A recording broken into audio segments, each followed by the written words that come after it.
Assalamualaikum warahmatullahi wabarakatuh. Waalaikumsalam warahmatullahi wabarakatuh. Selamat pagi anak-anak. Pagi, Ibu. Gimana nih kabarnya hari ini? Alhamdulillah baik. Oke, karena ini kita lagi pagi dan kalian udah semangat belum hari ini? Semangat dong pasti ya? Semangat, Semangat. semangat. Oke, sebelum kita mulai pelajaran hari ini, alangkah baiknya kita berdoa terlebih dahulu untuk Dimas. Sebagai ketua kelas, persilakan untuk memimpin doa. Baik, Guru. Sebelum mulai pelajaran pagi hari ini, alangkah baiknya kita berdoa untuk agama dan usaha masing-masing. Berdoa mulai.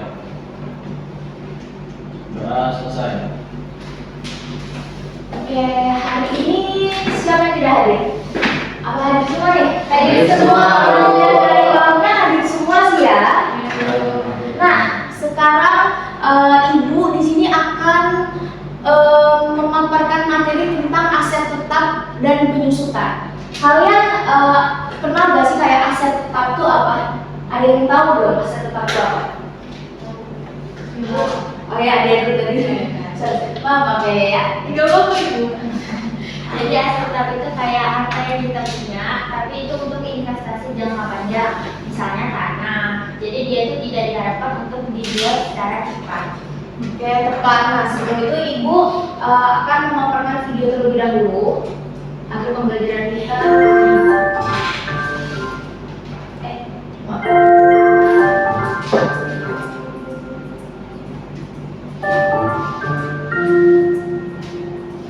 Wah, sudah terlambat ini kamu. Aduh, siapa lagi yang telepon?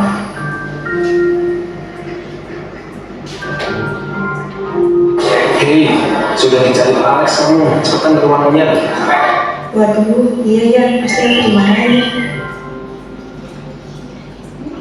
Kenapa baru datang Sandra? Di telepon juga tidak diangkat. Mohon maaf Pak, anak saya sedang sakit, jadi saya kesiangan. Silakan duduk dulu, saya ingin bicara. Baik Pak. Bagaimana tentang penjualan mesin yang sudah saya eksekusikan kemarin? Iya Pak, hasil negosiasi dengan pembeli kemarin, kami menyepakati mesin tersebut bisa dijual dengan harga 40 juta per mesinnya. Loh, dulu memang kita belinya berapa? Kalau 5 tahun yang lalu, kita membelinya dengan harga 50 juta Pak. Oh begitu. Menurutmu, bagaimana analisisnya jika memang demikian? Apakah menguntungkan bagi perusahaan? Dari analisis saya juga mempertimbangkan berbagai macam faktor seperti segi pemakaian dan segi produksi. Penjualan seperti itu, saya rasa kita masih memperhatikan Pak. Baik, jika memang begitu, segera kamu selesaikan transaksi penjualannya ya. Baik Pak, akan segera saya laksanakan. Saya permisi ya dan mohon maaf atas keterlambatan saya. Terima kasih. Oke, jadi di sini kan tadi dijelasin, dia si perusahaan itu awalnya membeli mesin dengan harga 50 juta, tapi pengen dijual kembali dengan harga 40 juta. Kenapa harganya jadi turun pas mau dijual lagi? Ada yang tahu gak? Kami mengalami penyusutan, Bu. Betul, kenapa dia mengalami penyusutan? Kenapa sih dia mengalami penyusutan? Karena kan barangnya udah dipakai gitu ya, Bu. Jadinya udah lama juga, jadinya turun harganya ketika sama yang awal, udah beda lagi sama yang baru kualitasnya. Oke, benar. Jadi kualitasnya dia menurun. Nah, itulah yang disebut dengan penyusutan. Jadi penyusutan itu adalah proses penurunan nilai yang dimana tadiannya dia itu masih baru, terus setelah dipakai perusahaan itu udah nggak baru gitu. Nah, terus hari ini Ibu akan mengajar dengan metode pembelajaran discovery learning dengan metode diskusi dan kelompokan. Jadi nanti kalian pertama-tama Ibu akan mempresentasikan atau memaparkan materi tentang apa sih aset tetap dan penyusutan itu. Lalu kalian bisa mencatat poin-poin yang mencatat poin-poin dari materi yang Ibu berikan. Lalu yang kedua, kalian tuh boleh bertanya kapan saja kalian tuh kalau bingung gitu dengan penjelasan Ibu atau apa Ibu terlalu cepat menjelaskannya. Lalu yang ketiga, nanti kita akan ada diskusi kelompok yang mana kalian akan bekerja sama untuk menghitung gimana sih penentuan harga kalau setelah penyusutan itu. Nah, kalian jadi udah siapin alat tulis semuanya ya, karena kita nanti bakal menghitung nih. Oke? Siap? Siap. Nah, tujuan dari pembelajaran ini yang pertama, siswa dapat menjelaskan pengertian aset tetap dan penyusutan. Yang kedua, siswa dapat menjelaskan karakteristik dari aset tetap. Yang ketiga, siswa dapat menyebutkan contoh aset tetap dalam bisnis. Yang keempat, siswa dapat menyebutkan macam-macam metode dari penyusutan. Yang kelima, siswa mampu menghitung penyusutan metode garis lurus. Nah, Ibu langsung saja ya. Jadi pengertian aset tetap. Jadi menurut PSAK 16, aset tetap adalah aset berwujud yang dimiliki dan digunakan dalam produksi ataupun penyedia barang atau jasa untuk direntalkan kepada pihak lain atau untuk tujuan administratif dan diharapkan digunakan lebih dari satu periode. Benar tadi kata Adea. Itu tuh juga untuk selain digunakan untuk keperluan pribadi, tapi juga bisa untuk diinvestasikan. Nah, dalam bahasa Inggris, aset tetap ini dikenal sebagai plan aset ataupun properti dan equipment. Paham nggak kenapa itu properti? Karena properti kayak gedung itu pun termasuk dari Aset tetap. ya, betul sekali. Lalu karakteristik dari aset tetap menurut Kyosu tahun 2011, aset tetap memiliki karakteristik sebagai berikut. Yang pertama adalah aset tetap bersifat berwujud ataupun bisa dipegang. Jadi itu memiliki bentuk fisik dan dapat dilihat dan disentuh secara langsung. Contohnya gedung bisa, mesin bisa, ya kan? Nah, tapi sifat wujudnya ini menjadi pembeda utama antara aset tetap dengan aset tak berwujud. Contohnya kayak hak cipta, hak paten. Itu kan kita nggak bisa memegang gitu kan. Lalu yang kedua ada digunakan untuk operasional perusahaan dan bukan untuk dijual. Sebenarnya bisa juga untuk diinvestasikan, tapi setelah periodenya lama gitu, nggak cuma kayak baru setahun terus langsung dijual, kan sayang dong, kualitasnya masih bagus tuh. Nah, jadi kalau digunakan untuk operasional itu, jadi dia itu mendukung aktivitas operasionalnya sehari-hari perusahaan dan bukan untuk dijual ataupun kembali seperti persediaan. Terus yang ketiga, ada yang memiliki masa manfaat panjang dan mengalami penyusutan. Seperti saya bilang tadi, nggak mungkin kalau dengan aset tetap digunakan hanya 1 tahun saja. Minimal itu 5 tahun kalau untuk aset tetap. Paham? Jadi, nah, untuk mencerminkan penurunan nilai tersebut, perusahaan melakukan penyusutan ataupun depresiasi, yaitu proses pengalokasian biaya aset ke dalam periode-periode yang menerima manfaat dari penggunaan aset tersebut. Namun, terdapat pengecualian, yaitu tanah. Tanah itu nggak bisa diusut karena dianggap dia itu memiliki manfaat yang nggak terbatas. Kebayang nggak maksudnya di mana tanah itu memiliki manfaat yang tidak terbatas? Biasanya kalau semakin lama tahunnya semakin naik itu biasanya semakin mahal Bu. Jadi lebih baik tanah sih Bu kalau misalnya. Ya betul. Jadi tanah itu akan menurun manfaatnya kalau itu tuh kayak erosi, terjadi bencana alam, ataupun kayak ada penurunan kualitas si tanahnya tersebut, gitu. Paham? Nah, jenis-jenis dari metode penyusutan. Yang pertama ada metode garis lurus. Nah, ini yang akan kita bahas, sebenarnya ada 5, tapi kita akan bahas untuk yang metode garis lurus dulu. Yang kedua ada metode jumlah angka tahun. Yang ketiga metode saldo menurun berganda. Yang keempat ada metode jam dan jasa. Yang kelima ada metode unit produksi. Nah, Ibu akan sedikit menjelaskan apa sih metode penyusutan garis lurus. Jadi, metode penyusutan garis lurus adalah metode penyusutan yang paling sederhana dan paling banyak digunakan oleh perusahaan. Pada metode ini, beban penyusutan dialokasikan dalam jumlah yang sama setiap tahunnya selama masa manfaat aset, yang dimana nilai aset akan berkurang secara merata dari tahun pertama hingga tahun terakhir penggunaan. Karena metode ini mengasumsikan bahwa aset itu memberikan manfaat ekonomi yang relatif konstan dari tahun ke tahun. Jadi pembebanan biaya penyusutannya pun dibuat merata agar mencerminkan pola penggunaan aset yang stabil. Masih agak bingung ya gimana? Nanti kita ada latihan soalnya biar kalian paham. Nah, ini ada cara menghitung tarif penyusutan. Jadi, tarif penyusutan itu ditentukan dengan membagi 100% dengan masa manfaat aset. Contoh, masa manfaat mesin, suatu mesin itu adalah 5 tahun. Nah, tarif penyusutan rumusnya berarti 100% dibagi 5.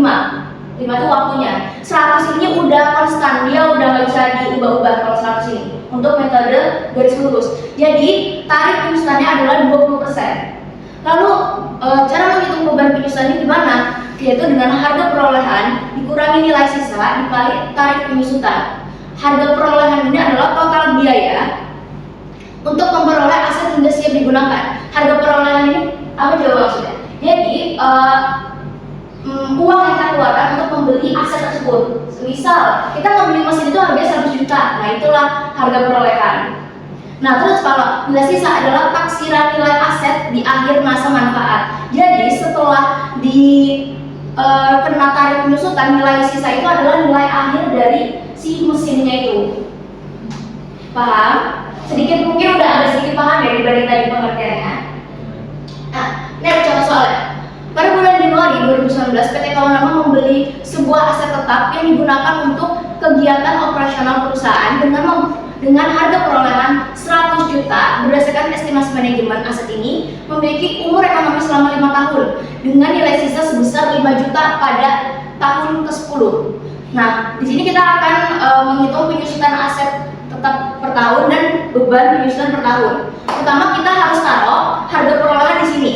Karena kita mau beli barang itu kan, pokoknya tadi kan harga perolehan itu uang yang kita keluarkan untuk membeli aset tetap itu. Jadi kita taruh di 100 ini. Kenapa ini bisa 19 juta? Oke, pertama kita hitung tarif penyusutannya dulu ya. Di tarif penyusutan itu rumusnya adalah 100% dibagi masa manfaat aset. Jadi 100% dibagi berapa? 5 tahun. 5 tahun, benar. Ketemunya adalah 20%. Lalu yang kedua kita hitung beban penyusutan per tahun gimana? Nilai perolehan adalah 100. Nilai sisanya adalah 5 juta. 5 juta dapat dari mana? Dari soalnya.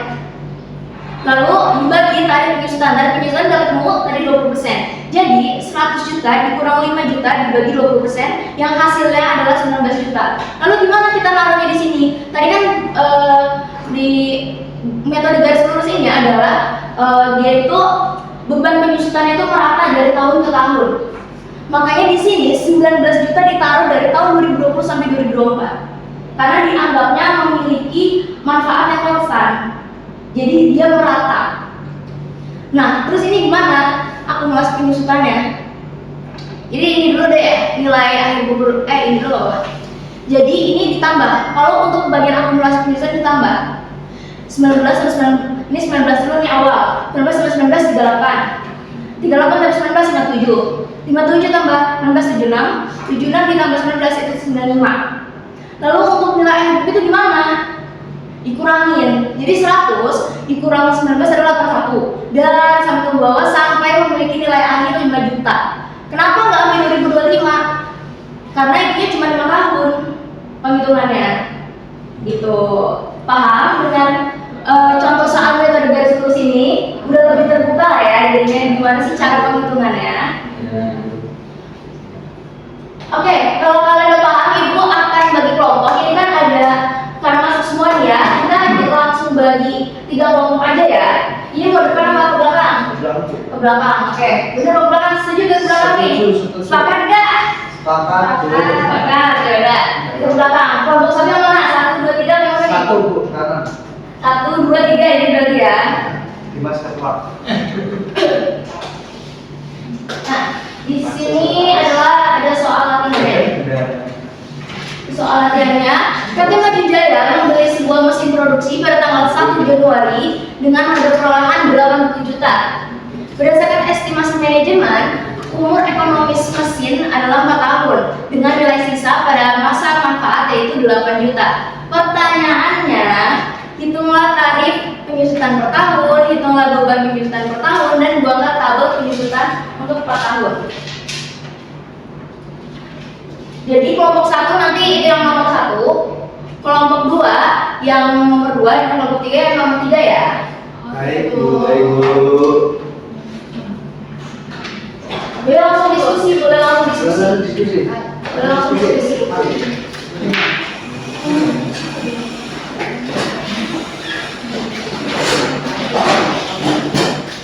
Bu, mau Bu? Iya, tunggu. Sebentar ya.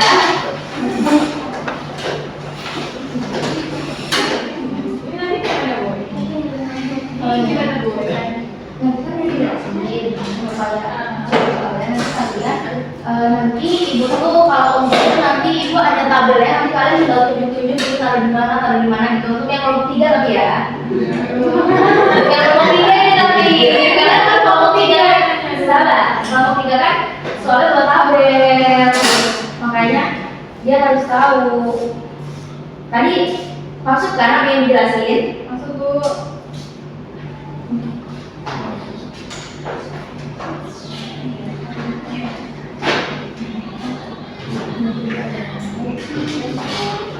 Ada punya lagi yang bikin kulit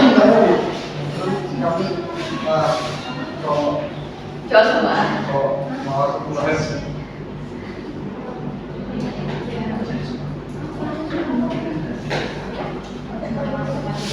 Paham belum gimana caranya?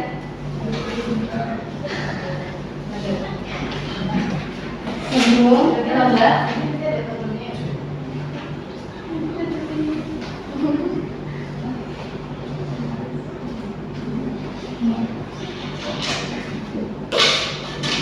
Oke, udah bisa menjawab? Sudah, Bu. Keren-keren banget nih. Mau kelompok berapa dulu yang maju? 3, 2, 1. Karena biar enak nanti pas di tabelnya kelompok 1 dulu aja ya. Ada, Bu. Satu nama motor Bu dapat.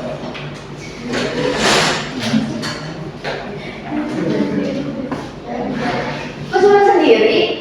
Aja.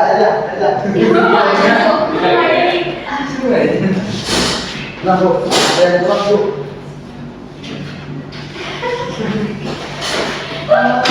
Umpan di bawah ya, ini ya. Dari belakang deh biar itu. Saya akan membacakan soalnya. Soal nomor 1 yang pertama adalah dihitung ulang tarif penyusutan per tahun. Jadi nanti penyusutan per tahun itu 100% dibagi 4 sama dengan 25%. Udah. Berarti penyusutan per tahunnya tarifnya 25%. Iya. 20%. Oke.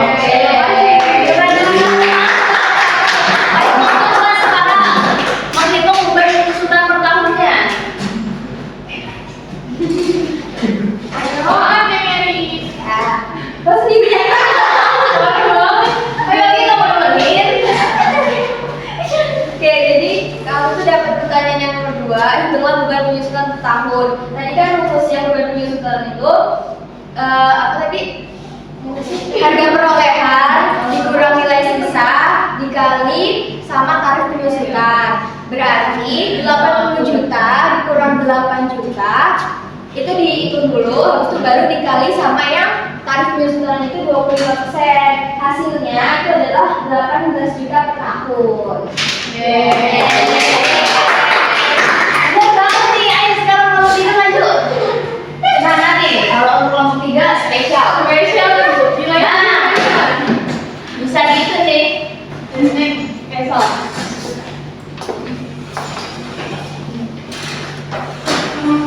Oke.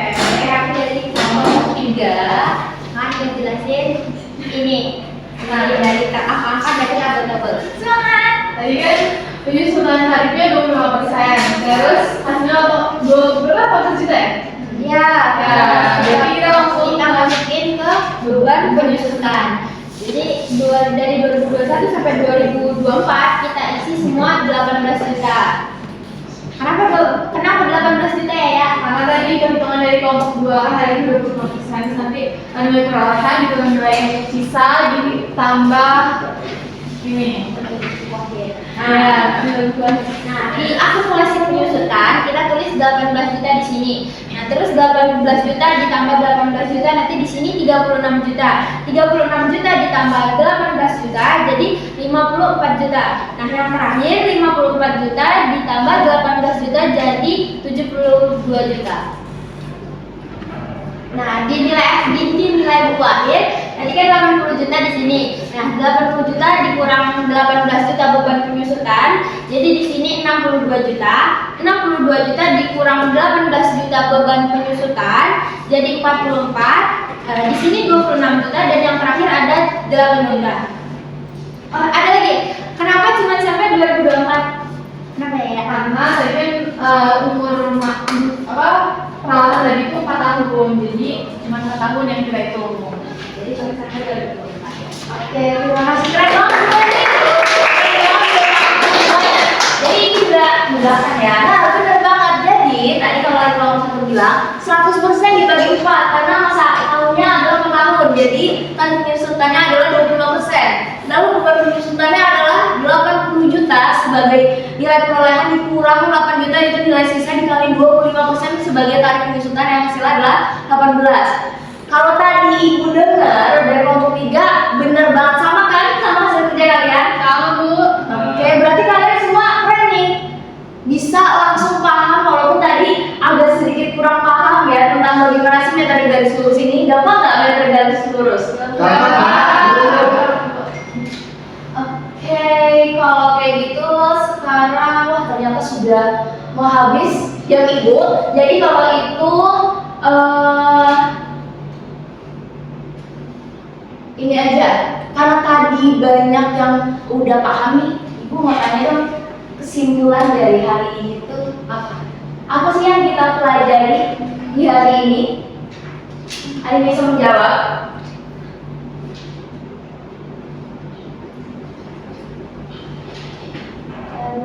Ya, siapa ini? Oh Eri, ya silakan Eri. Jadi kesimpulan dari pembelajaran hari ini yang saya dapat, tadi kan kita belajar tentang aset tetap dan penyusutan. Kalau aset tetap itu adalah aset berwujud yang digunakan untuk operasional perusahaan dalam jangka panjang, bukan untuk dijual, dengan karakteristik khususnya itu berwujud, digunakan untuk operasional, bentuknya masa manfaat panjang sehingga mengalami penyusutan. Terus juga tadi kita belajar tentang metode lurus ini. Terus ada lagi yang bisa ngasih kesimpulan selain itu? Karakter ya, Nambahin Bu, iya boleh. kenapa kita pakai yang garis lurus? Karena itu merupakan metode yang paling sederhana. Jadi nanti bebannya ini dibagi, dikurang dan ditambah ke setiap penyusutannya. Oke. Kalau karakteristiknya ada yang masih ingat gak karakteristiknya apa yang pertama? Iya? Pasti betul. Yang kedua? Digunakan untuk operasional untuk tujuan. Betul. Yang ketiga? Memiliki masa. Ekonomis. Betul banget. Nah, berarti ibu senang banget ya hari ini kalian hebat-hebat banget bisa menjawab ataupun memahami apa yang ibu sampaikan. Oke, kalau kayak gitu sekarang ibu mau kasih tugas boleh? Boleh. Enggak itu kan? Karena tadi kalian udah paham banget. Kalau misalnya kalian belum paham malah ibu kayaknya mau menjelaskan ulang lagi. Ternyata kalian sudah paham. Jadi soalnya itu nanti ada 3. Yang pertama hampir mirip kayak gini. Yang kedua itu nanti kalian itu harus ke misalnya kayak langsung observasi, kayak langsung untuk menanyakan bagaimana sih, misalnya kalau kayak di toko kelontong, Bu apa sih yang kayak si misalnya kayak gedung ya, dia nyewa gedung tuh. Dia nyewa gedung itu berarti kan dia aset kan? Ataupun kayak pembuat kue, dia ada mesin-mesinnya, ada ovennya. Itu mempengaruhi gak sih Bu untuk penjualannya nanti gitu. Lalu yang ketiga, kalian akan membuat refleksi tentang pentingnya penyusutan. Nah, jadi nanti ini ditulis, ini nggak kelompokan ya. Kalau tadi udah kelompokan nih. Nah sekarang itu mau refleksi sendiri-sendiri. Kalian gimana? Jadi tugasnya individu ditulis di kertas folio. Nanti kita kelas bisa ketemu sama ibu. Nanti ibu kasih soalnya. Ada yang ingin bertanya dulu nggak? Bu, Ya Bagas. nomor 2 boleh cari di internet ya?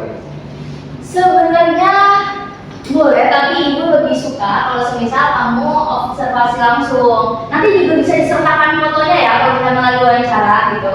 Ataupun barang-barang dari si aset tetap si penjualnya itu. Oke? Ada yang mau bertanya lagi? Jadi pembelajaran kita akhiri hari ini. Terima kasih. Jadi menurut kita hari ini, Ibu Ayu terima kasih untuk kalian yang hari ini sudah semangat belajar pagi-pagi, energinya masih keluar semua dong, berarti masih semangat banget dong semuanya kan. Akhirnya, padahal ini termasuknya materi yang lumayan sulit untuk dipahami, tapi kalian bisa masuk gitu materinya. Padahal ini juga mungkin ada kekurangan dalam penyampaian.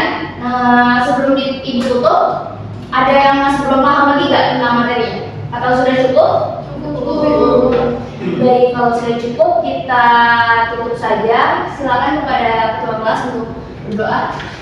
Baik, sebelum mengakhiri pembelajaran pada pendirinya, baiknya kita berdoa masing-masing. Doa mulai. Doa selesai. Ibu akhiri, wassalamualaikum warahmatullahi wabarakatuh. Waalaikumsalam.